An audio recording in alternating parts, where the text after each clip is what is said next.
Today's WNEM TV5 Evening Extra is brought to you by the Law Office of Carol Thomas. A snowy and cold Friday is coming to an end as we take a live look out over downtown Saginaw. Thanks for tuning into TV5 Evening Extra. While the snow looks to be done for tonight, our First Alert weather team is tracking more in the forecast as early as tomorrow morning. Chief Meteorologist Chris Easel joins us with the latest look. Chris? Chet, we've still got snow passing through parts of the region tonight, but there is a bit of a break ongoing for many parts of the area. But enjoy that break while it lasts, especially if you're in the northern half of our area, because more snow is on the way later tonight and through the day on Saturday. Not an amount that we can't manage, but if you're tired of the snow, well, we've got a long way to go and plenty of opportunities into next week as well. We've got what appears to be flurries following this, but later on tonight we expect a cold front and also another one tomorrow to bring additional chances that will likely ramp up a little bit late tonight into early tomorrow, maybe a bit of a break early in the afternoon, and then another round tomorrow night. As for your traffic map, if you are headed out for any Friday evening plans, know that things are slow going around much of the region. We've got slowdowns in and around Bay City, Midland, Saginaw, and the Thumb, as well as a lot of areas like Clare, Gladwin, Edenville, and even into Mount Pleasant. Some of our southern areas not impacted quite as much, but our northern counties, they have certainly been impacted as well. A live look outside of downtown Saginaw tonight again shows a bit of a break for at least now. Our temperatures right around the mid to upper 20s, so actually a little bit warmer tonight. And our winds are leading to a wind chill that's between about the mid-teens to low 20s over most of mid-Michigan. Your sustained winds southwesterly between 5 and 15. As we go through the next couple of hours, you can clearly see lake effect does try to redevelop a little bit later tonight. And there's that snow band that we're talking about, which could lead to most of the accumulation going into Saturday. The rest of your forecast coming up. Thank you, Chris. An investigation is underway after a deadly crash in Grand Blanc Township. Police say just before 8:30 this morning, first responders were called to the crash on southbound I-475 south of Hill Road. Investigators say an 82-year-old man from Holly was driving south when he left the road, hitting an emergency vehicle turnaround and went airborne. The vehicle rolled over and the driver was ejected. He later died at Hurley Hospital. The investigation is ongoing. Today marks 10 years since the federal state of emergency that was declared by then President Barack Obama over the Flint water crisis. In 2014, the city switched their main water source to the Flint River from the Detroit River in order to save money. In doing so, thousands of people living in Flint were exposed to high levels of lead and other chemicals in their drinking water. Checks from the water crisis settlement have started to go out. But speaking on Capitol Hill yesterday to mark the anniversary, Senator Alyssa Slotkin questioned the payout. Timeliness for the rest of their payouts are vague and always changing. And estimated amounts of initial payments are unacceptably small. It's possible that Flint families will not see the dollars that they are owed. To date, more than 4,300 people have received settlement payments. You can watch the senator's entire speech on the Flint water crisis on our website, WNEM.com. The city of Saginaw is looking for a developer to transform the historic Mason building. Built in the 1860s, it's located in the heart of downtown on the corner of Genesee and Washington. The 20,000 square foot, four-story building is now owned by the Saginaw County Land Bank and has been vacant for over a decade. You can learn more about the request for developers to transform this building through our hot links section on WNEM.com. Tickets are now on sale for the VIP experience with Back to the Bricks, and your attendance will help local students. The February 12th event takes place before the annual Chrome and Ice Car Show at Flint's Dort Financial Center. It will benefit scholarships for high school seniors pursuing higher education. Tickets are $50 and include live musical entertainment plus a complimentary adult beverage. Last spring, a total of $10,000 in scholarships were awarded to area students. You can buy your tickets in our hot links section. At a roundtable on rural health care, President Donald Trump is rolling out his solution to the health care crisis, dubbed the Great Health Care Plan. It comes as millions see their health care insurance premiums spike. Molly Martinez picks up the story from the North Lawn of the White House.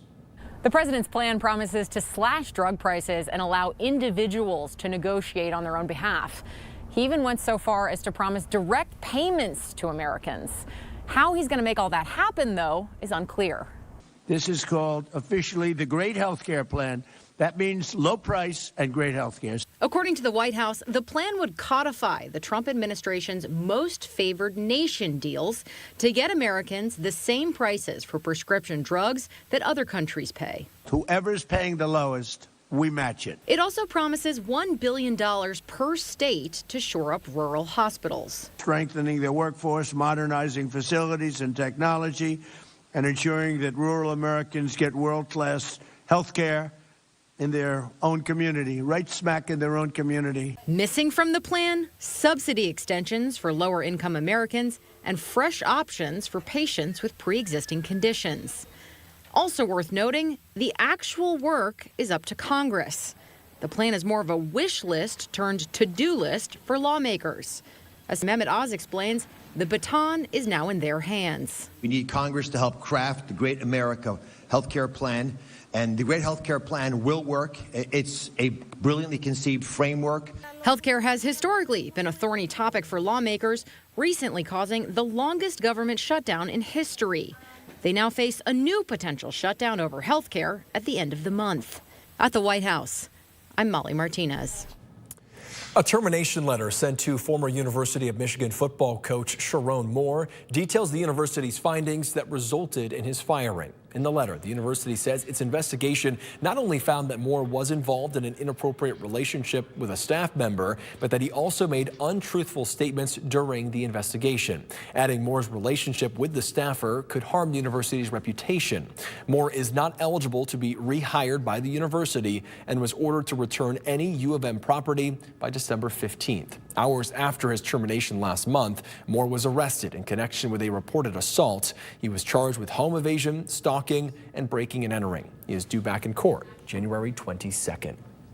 When you're planning your next road trip, you may want to avoid the state's most dangerous roundabouts. The rankings are from Michigan Auto Law, one of the state's largest law firms dedicated to car crashes. The report says the most dangerous roundabout is in Sterling Heights at 18.5 Mile Road and Van Dyke. Researchers say the number of crashes there jumped 20% from 135 in 2023 to 162 in 2024. 8 of the top 10 most dangerous roundabouts are in Metro Detroit and include cities like Farmington Hills, Ann Arbor, and West Bloomfield Township.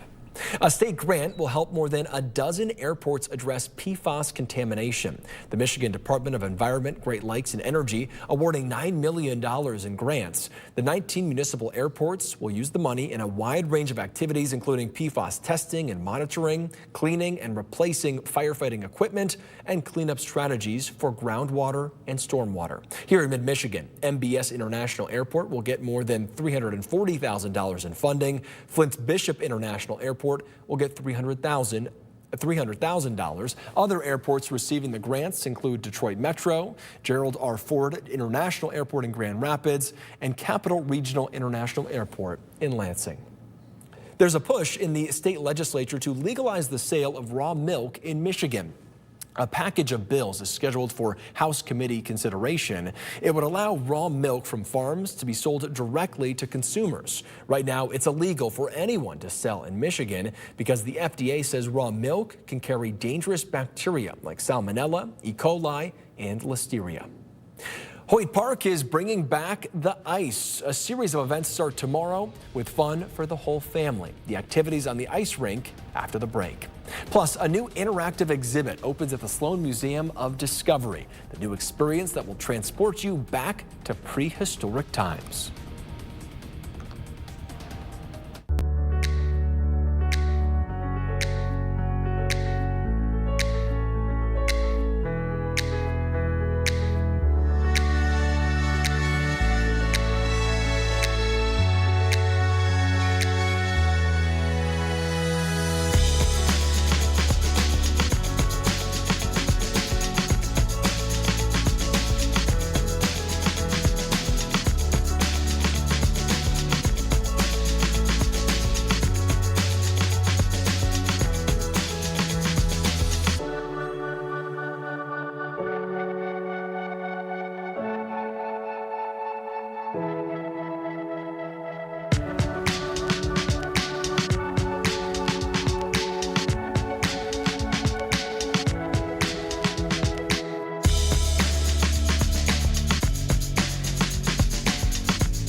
Deciding the fate of $645 million in state funding. We've been tracking this story since December when Michigan's House Appropriations Committee voted to claw back the previously approved funding.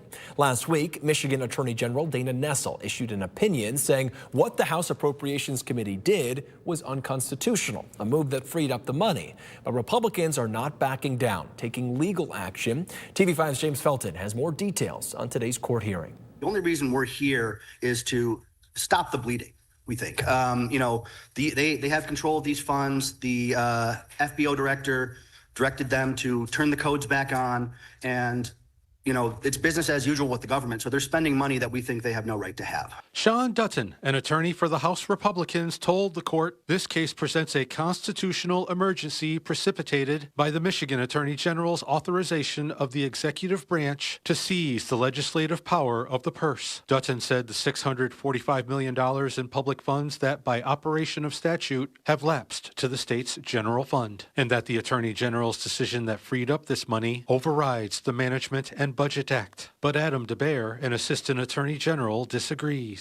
The idea that if the legislature gives something to the executive, it can take it away is I wholeheartedly agree with. But if it wants to do that, it does it by legislation. It doesn't do it in this particular manner in which it's one committee of one House voicing a disapproval after the point of enactment. House Republicans were seeking a temporary restraining order and a preliminary injunction that would put a halt to spending. Here's what Judge Michael Godola had to say about that. What I can tell you is that the court is still not inclined to issue a temporary restraining order, so we'll take that off the table. What the court will endeavor to do is to give you a written ruling very expeditiously on the request for a preliminary injunction. And of course, the lawsuit will proceed apace, independent of whatever decision I make on that front. And just moments ago, Speaker Matt Hall stated that Michigan Court of Claims has granted the House Republicans' motion for a preliminary injunction. More local news. A series of events at Hoyt Park start tomorrow with the Night Skate and Glow Stick giveaway. Hosted by Positive Results downtown Saginaw, skate rentals are $2 and hot chocolate, coffee, and cookies will be free at the Warming House. And Big Meaty Phillies food truck will be there from 4 to 7 to serve up some delicious food. Events continue the rest of the month and into February with a Swifty Skate next weekend, followed by the Hero Skate on January 31st. The annual Saginaw Outhouse Race and inaugural outdoor hockey tournament is February 14th. The final event is the Pajama Skate on February 21st. A new exhibit at the Sloan Museum of Discovery will take you back in time to explore prehistoric wildlife.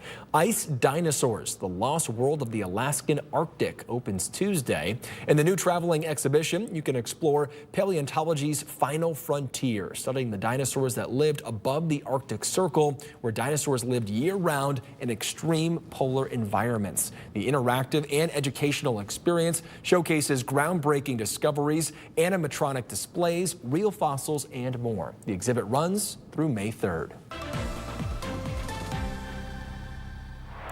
A look outside tonight in Bay County, where US 10 seems like it's moving a little bit slower than usual, but clearly a plow truck is going by, and we've seen several of those as we've gone throughout the afternoon and the evening. Plenty of them on the MI Drive map as well. Visibilities around the area at this hour still about 1 to 2 miles in Huron County as well as Iosco County, but seem to be improving elsewhere.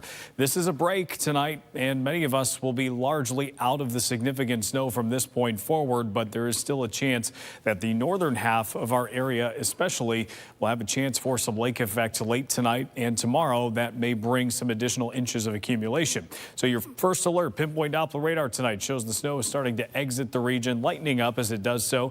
It seems like it's a little bit lighter in Iosco County too. Still some scattered snow showers on the west side of the state. But what we expect a little bit later tonight is this cold front to pass through, likely leading to more snow. And then we've also got another cold front that's hot on its heels that will be moving through on Saturday. That will lead to additional snow shower chances. So as the night goes along, we do expect a little bit of lake effect snow to set up around the area. And then eventually it seems like our models are favoring a little bit of a bigger band that develops right around the Mount Pleasant area into Midland and into northern Bay County and areas to the north. Where it exactly sets up seems to vary a little bit, and it might not be clear until it actually develops. But what we're expecting is that to persist for a little while tonight and into the first half of Saturday, and then that will slow down. We'll get a bit of a break in the early afternoon, and then we've got the other cold front that comes through that will likely bring additional snow through Saturday evening and early Sunday. So we'll chip away at some additional totals that not necessarily are the worst that we see as far as snows during the winter time, but probably another couple of inches in some of those areas. So this is a reasonable take on this. It's not perfect. And again, there will be some variation to this, but I think areas like Mount Pleasant and Midland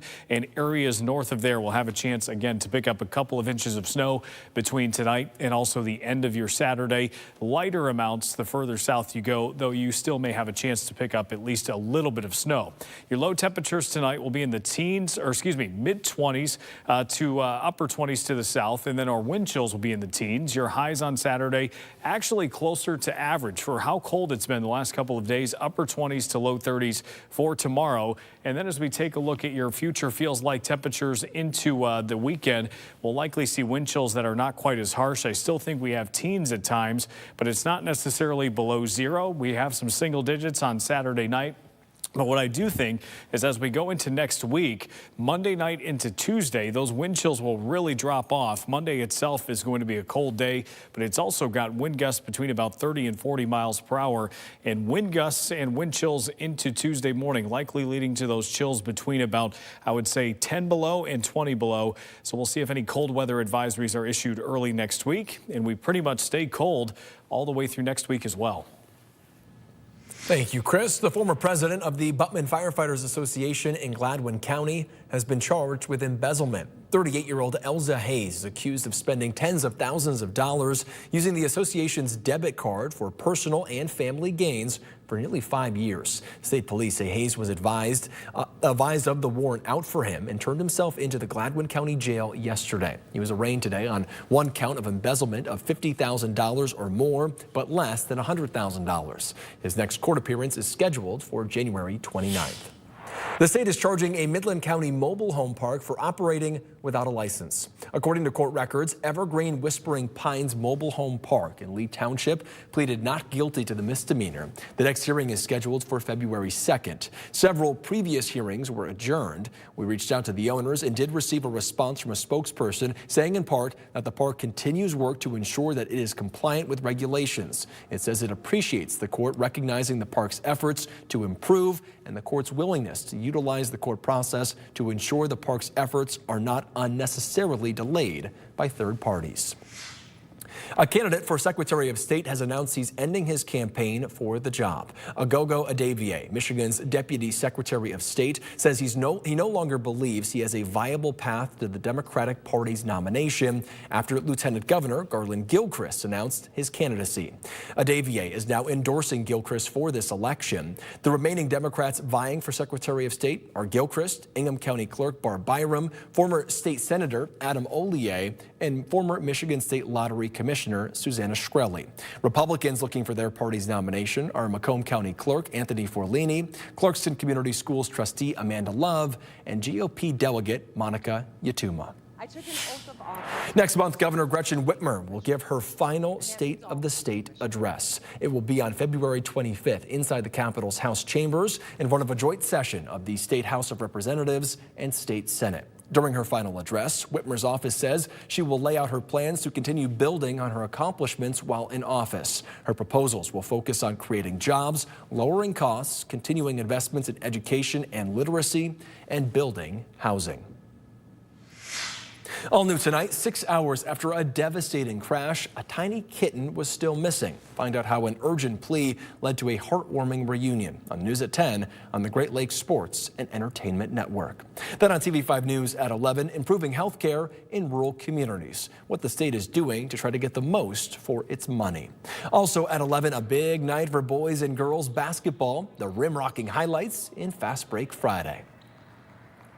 And our 7-day forecast has temperatures next week pretty much in the teens all the way through next week. Wednesday, a slightly warmer day, but really not much, and several chances of snow as we go through next week. Doesn't seem like we've got any major snowstorms coming through, but we'll kind of just chip away a little bit each day, it seems. And for those wondering about the end of the month, it seems like we'll just keep this going. So we're in the true heart of January now, and doesn't look like we'll get any relief. As far as the weather live stream tonight, that'll be around 9 o'clock, give or take, and we'll talk about anything we need to through the weekend and early next week. All right. Thank you, Chris. Thank you for watching WNEM Evening Extra. Of course, keep up with us as the news breaks online, on our app, or on social media. We'll see you on TV5 at 11.